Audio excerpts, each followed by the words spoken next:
સાધુરામ મહારાજ જે વાણી બોલ્યા એ વાણી એવી હતી કે દેવા તો પડે રે મોટા ભૂપને નડે કરેલા કર્મના બદલા દેવા પડે. પણ થોડો વિચાર કરી જોજો. મહાપુરુષોનો જે અનુભવ છે બે જીવાતમાં એવા પ્રકારના હોય છે એને જેવા પડે છે બદલા પણ બીજા જીવને જેવા પડતા નથી. એક તો જે જીવાત્માને સદગુરુનો ભેટો થયો હોય એ જીવાત્માને કરેલા કર્મના બદલા દેવા પડતા નથી. બીજું, જેને સદગુરુની પ્રાપ્તિ થઈ નથી, જેને પરમાત્માનું સ્વરૂપ જાણ્યું નથી, એને દેવા પડે છે. અને જેને સદગુરુના ચરણે જઈ જે સદગુરુની શાન જાણી જ્ઞાન જાણ્યું પણ ગુરુના વચને જો રહ્યા નહીં તો કરેલા કર્મના બદલા દેવા પડે ને દેવા જ પડે. મહાન ગ્રંથ હોય તો આપણો ગીતાજી છે. અને એ ગીતાજીની અંદર કૃષ્ણ ભગવાન અર્જુનને કહે છે કે હે અર્જુન, આ દેહની અંદર દરેક જે જીવાત્મા રહ્યો એ જીવાત્માને ત્રણ પ્રકારના કર્મ નડે. હે અર્જુન, કર્મની ગતિ જાણવી અતિ ગહન છે. તો ત્રણ પ્રકારના કર્મ એટલે શું? પહેલું છે ક્રિયામણ કર્મ, બીજું છે સંચિત કર્મ અને ત્રીજું છે પ્રારબ્ધ કર્મ. તો ક્રિયામણ કર્મ એટલે શું? મારા અને તમારા દેહનો જન્મ થયા પછી સમજવા શીખ્યા અહીંયાથી કર્મ ચાલુ થાય છે. પછી કર્મ હાથથી થાય, પગથી થાય, આંખથી થાય, મુખથી થાય, અરે છેલ્લે મનથી પણ થાય. પછી જેવું જેવું કર્મ કરો એ કર્મનું ફળ અવશ્ય મળે. પણ જો કર્મનું ફળ ન મળ્યું હોય, થોડો સંગ્રહ થયો હોય તો એનું નામ સંચિત કર્મ ગમે ત્યારે આવે. અને ત્રીજો પ્રકાર જે છે એને પ્રારબ્ધ કર્મ કીધું છે. એ પ્રારબ્ધ કર્મ કોઈનું છૂટ્યું નથી, છૂટવાનું નથી. એ પ્રારબ્ધ કર્મ ભોગવવા માટે થઈને આ દેહ ઉત્પન્ન થયો છે. આગલા જન્મનું જે કંઈ લઈને આવ્યો એ ભોગવવું પડે.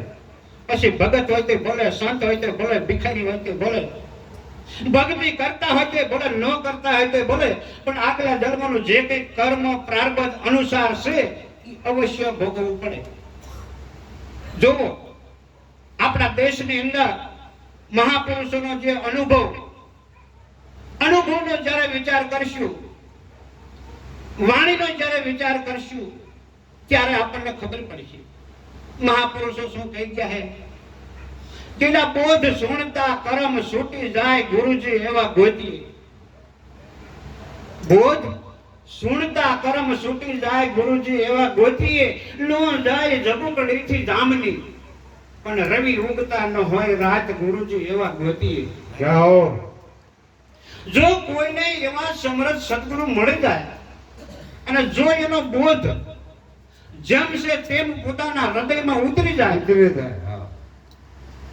તો આ બે પ્રકારના જે કર્મ છે ક્રિયામણ કર્મ અને સંચિત કર્મ બળી જાય એવા આપણા ભારતમાં દાખલા પડ્યા છે ઘણા બધા. જો તમે વાલિયા લૂંટારાનું નામ સાંભળ્યું હોય તો મહાનમાં મહાન પાપી વાલિયો લૂંટારો નો કરવાના કુકર્મો કરેલા. મારા અનુભવ પ્રમાણે કદાચ એવાને તો જીવડા પડે તો ન મળે. પણ શું સદગુરુની શાનમાં તાકાત હશે? શું સદગુરુની જ્ઞાનમાં કઈ તાકાત હશે? ગીતાજી સાક્ષી પૂરે. હે અર્જુન, પર્જવિત થયેલો અગ્નિ જેમ લાકડાને બાળીને ભસ્મભૂત કરે છે એમ આ જીવાત્માના કરેલા કર્મ એક જ્ઞાન અગ્નિ બાળીને ભસ્મભૂત કરે છે. તો વાલિયા લૂંટારાને એવા મહાન સમ્રાટ સદગુરુનો ભેટો થયો, જ્ઞાન જાણ્યું અને સદગુરુના વચને ઉભા રહ્યા હોય વાલ્મીકી. વાલીઓ લૂંટારો સદગુરુના વચને ઉભા રહ્યા, ઈનો ઈ દેહમાં ઈનો ઈ અવતારમાં એકય ભોગવવું ન પડ્યું. અને મારા બાપલા વાલ્મીક ઋષિ કહેવાય. કાલે સવારની જો વાત લેવી, કચ્છની ધરતીમાં કાળો નાગ કહેવાતો એવો જેસલ જાડેજો, અને ઈ જેસલ જાડેજાએ ન કરવાના કર્મો કર્યા હતા. આપણે એના આખ્યાનમાં, આપણે એના પિક્ચરમાં કે આપણે એના કોઈ ભજનમાં સાંભળો તારે ખબર પડે કે જેસલે કેવા કર્મો કરેલા હતા. પણ એ જેસલ જાડેજાને એવા સમર્થ સદગુરુની શાન મળી, અને એ સદગુરુના જ્ઞાનથી કરેલા કર્મ બળી ગયા. ઈનો દેહમાં ઈનો અવતારમાં એને એકય ભોગવવા ન પડ્યા. અને આ જગતે બારવટિયાનું નામ જ જોઈ નાખ્યું. એ આને કે હવે જેસલ પીર કહેજો, કોઈ બારવટિયો ન કહેતા. એવા જો ઇતિહાસ લેવા હોય તો આપણા ભારત દેશમાં વાલીઓ લૂંટારો જેસલ જાડેજો, અજામિલ ભીલ, મલુ વાઘરી, કુંજલ સુમાળીઓ આ એકય હારા નંગ નતા હો. પણ એને કઈક સદગુરુની શાન મળે છે, એને કઈક સદગુરુનો એવું જ્ઞાન પ્રાપ્ત થયું. મારા બાપના જ્ઞાન પ્રાપ્ત થયા પછી જેને જેને ગુરુનું મુખ મળે, જે કાળમુખ હતું ન કરવાના કર્મ કરતું હતું, એ મસ્તક જ્યારે કપાઈ અને સદગુરુનો શીશ જ્યારે મળે, અને જો ગુરુના વચને રહી જાય તો કરેલા કર્મ દેવા ન પડે. ગમે એવા કર્મ કર્યા હોય પણ માફ થઈ જાય. આવા આપણા ભારતમાં એના દાખલા પડ્યા છે. પણ જો ગુરુના વચને ન રહે, ભલે ગુરુનું મસ્તક મળ્યું હોય, ભલે ગુરુની શાન જાણી હોય, પણ જો સદગુરુના વચનમાં જીવાત્મા ન રહે અને તો કરેલા કર્મ એને નડે. મારા અને તમારા દેહની અંદર જે જીવાત્મા આવ્યો છે, એ જીવાત્માને એક પરમાત્માના ધામમાં જવું હોય, જે કઈ હરિના ધામમાં જવું હોય, તો એના માટે એક સદગુરુની શાન જાણ્યા પછી આ દેહની અંદર હું કોણ છું, હું ક્યાંથી આવ્યો છું, હું ક્યાં જવાનો છું, આ પાકું સરનામું જ્યારે મળી જાય અને એ સદગુરુની શાન પ્રમાણે જીવાત્મા જો રહી જાય તો એને આ જે પરમધામ પરમાત્માનું છે એ એને પ્રાપ્ત થાય છે. એટલે મહાપુરુષો કહે છે કે જીવને જાવું છે હરિના દેશમાં, પણ મહિષે કપટ કાળિંગાનો વાસ કે તો હરિ તને નહીં મળે. માથે સદગુરુ હોય, સદગુરુનું શીશ મળ્યું હોય, પણ કૂડ, કપટ, દગો, પરપણ, છેતર, પિંડી, એકાબીજાના છેતરવા કંઈક આવો મેળ જો અંદર પીડ્યો હોય, તો જે હરિનો દેશ છે એ હરિના દેશની અંદર કશે જઈ ન શકે. શું કામ? એક સામાન્ય દાખલો લેવી કે આપણે જો કોઈ કોર્ટમાં જવું હોય, આપણે ન્યાયાધીશને જો મળવું હોય, તો પહેલા તો પટાવાળા આપણને જવાનો નથી. અને પટાવાળાની રજા મળે, ન્યાયાધીશને મળવું હોય તો કોર્ટના જે કાયદા હોય ને એનું પાલન કરવું પડે. કોર્ટના કાયદા કેવા છે કે આમ આંકડા ખરેખરના મૂછના સડાયેલા હોય ને મારા બાપલા ન હાલે, આમ પાડી દેવા પડે. અને જો આ બાયું આમ સડાવેલી હોય તોય ન હાલે. અને જો આ બોતાના છાતીના ફૂલા રાખીને જાઓ તોય ન હાલે. મને પાકો અનુભવ છે.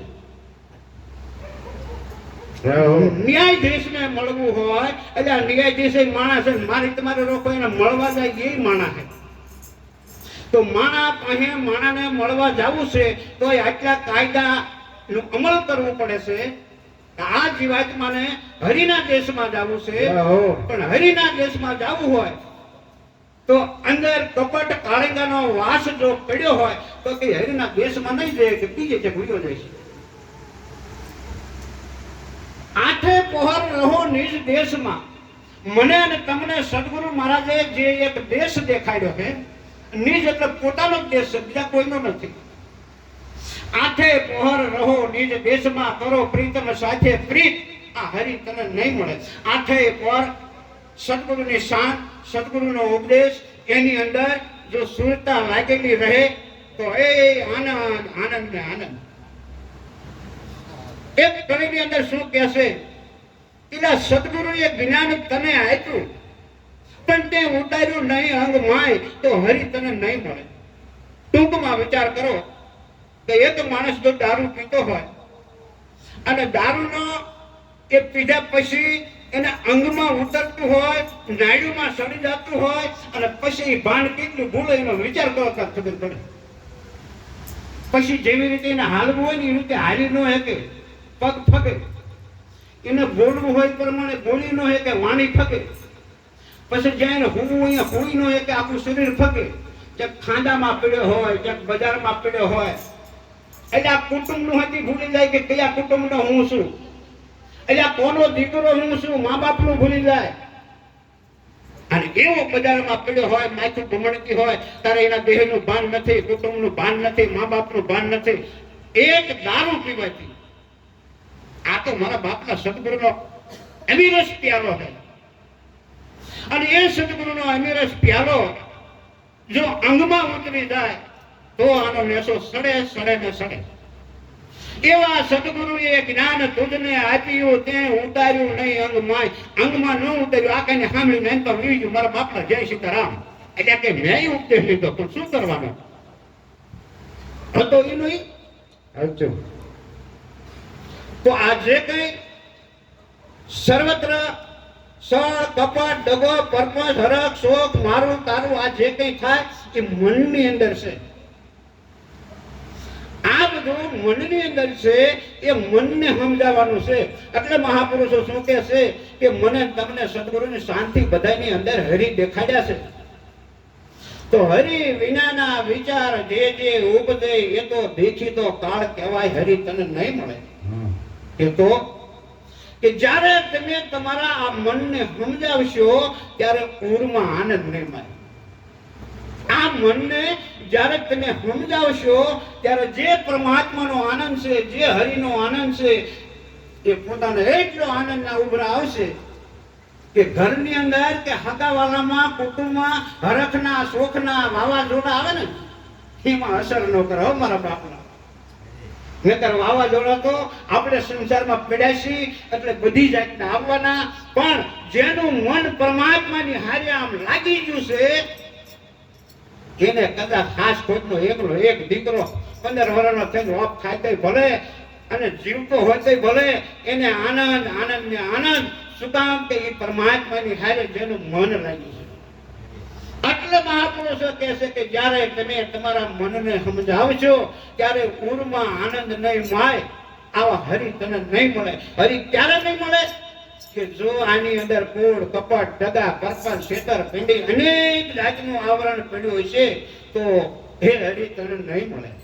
એના માટે થઈ સદગુરુ મહારાજ તન મન ને ધન અને ચોથું શીશ લઈ લેશે અને પછી એને એવો શોખો કરી દે મારા બાપના. ઊંચી હોય જરા બોલ કેવો છો?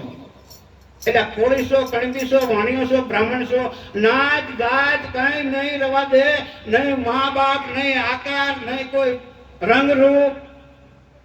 હવે એવું આનું જે સ્વરૂપ છે એની અંદર જો મન રહી જાય તો એ આઠે પર આનંદ આનંદ ને આનંદ. અને આથી વધારે બોલતો નથી, બીજા ઘણા જે બોલવાના બાકી છે એટલે બીજાને આપણે સાંભળવી. બોલો સદગુરુ મહારાજની જય.